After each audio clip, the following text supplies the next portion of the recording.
Here we have the Vivitar Series 1 zoom lens, 70 to 210 millimeter focal range, maximum aperture of f2.8 to f4 in a Minolta MD mount. Now I just purchased this lens off of eBay, and contrary to the auction description, the lens has a sticky aperture, which is a real shame too, because otherwise the lens has very clean optics and is in good condition.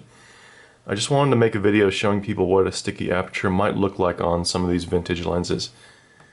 Let's take a look at the front of the lens and read some of the markings and information up here. You can see the focal range, the aperture rating, and this indication that it's a macro focusing zoom, which is not entirely accurate. It's a close focusing lens, not quite close enough to be called macro, but pretty close. And it's one of the nice things about these old Vivitar lenses. You can get pretty close to your subjects, and they were pretty unusual in that regard, certainly compared to modern lenses. Here we see the serial number, and we can find out who made this lens by looking at those first two numbers. Now the first two numbers here are 28, which indicates that it was made by an obscure Japanese lens manufacturer named Komine.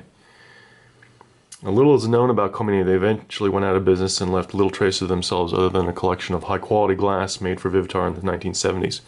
Vivitar also subcontracted Tokina and Kino Optics, among others. Now it's possible to adapt such lenses to work with modern mirrorless cameras like the Sony Alpha 6000 with an adapter costing less than $20, like this Photesi that I bought off of eBay for about $15 right here. We can see the back end of it has the Sony E-mount type of mount bayonet, and on the front of it we have the Minolta MD style mount.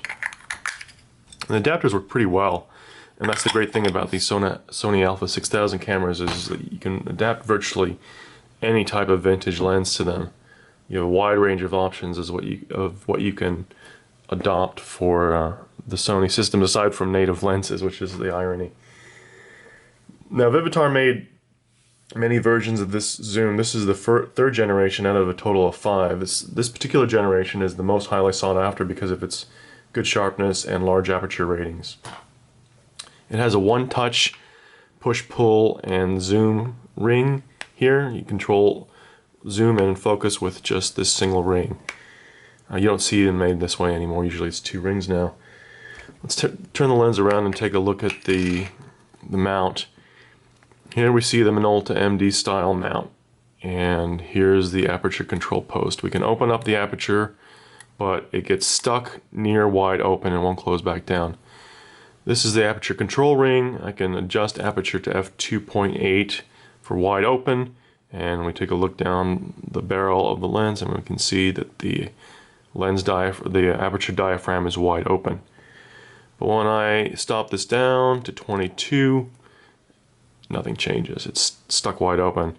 I can flick the post and I can see a little bit of movement of the aperture blades. It seems to be closing up with each snap, but it's still stuck pretty close to wide open even though I've got it set to fully stop down. I can force it closed by forcing that post closed like that. Now if we can get a good angle on this, you might be able to see that there is oil on those aperture blades at about the 6 and the 7 o'clock positions. And that's the cause of this sticky aperture. And when the lens is mounted on the camera, I won't be able to get access to this post, so unfortunately I won't be able to control and stop the lens down. I can shoot with it wide open, but otherwise if I try to stop down, I'm going to find that I'm overexposed.